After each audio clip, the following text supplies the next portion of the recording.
तो जिस प्रक्रिया को आप आध्यात्मिक कहते हैं वो कोई मनोवैज्ञानिक प्रक्रिया नहीं है। इसका आपकी याददाश्त से कोई लेना देना नहीं है। यह प्रक्रिया जीवन की है। यह अस्तित्व से जुड़ी प्रक्रिया है। यह तभी हो सकती है जब आप खुद को बस जीवन का एक अंश बना लेते हैं। ऐसा करने के लिए हम यहां कई चीजें करते हैं। आपने यहां आश्रम में कई लोगों को नारंगी रंग के टैग लगाए घूमते देखा होगा। आप वो साइलेंस टैग पहन लीजिए और बस चुप रहिए। अपना मुंह बंद रखने से सिर्फ आधा काम ही होता है।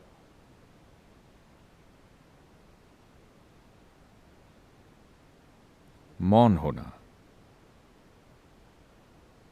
तभी संभव है जब आप खुद को बहुत ज्यादा महत्व नहीं देते हों। अगर आप खुद को कुछ समझते हैं, अगर आप सोचते हैं मैं स्मार्ट हूं, तो आप चुप कैसे हो सकते हैं? आप ही बताइए।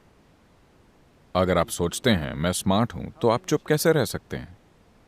अगर आपको एहसास होता है कि आप असल में मूर्ख हैं, आपको इस अस्तित्व में कुछ भी नहीं पता, तब है ना, तब आप जीवन को बड़े अचरज से देख सकते हैं। मन में एक भी विचार आए बिना। अगर आपको लगता है कि आप हर चीज के बारे में जानते हैं, तो आपके दिमाग में एक्सप्लेनेशन और कैलकुलेशन और बकवास चलती रहेगी। अगर आप एक चीज देखते हैं तो हजारों विचार शुरू हो जाएंगे, है ना? आज आप इस सत्संग में पूरी तरह से मौन होकर नहीं बैठे हैं।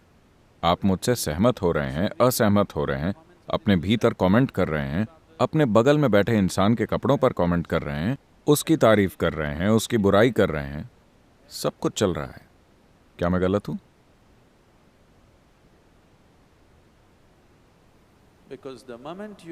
क्योंकि जिस पल आपको लगता है कि आप जो सोचते हैं वो महत्वपूर्ण है, तब आप उसे रोक नहीं सकते। उसे रोकने का कोई तरीका नहीं है। ये बस लगातार चलता रहेगा, चलता रहेगा।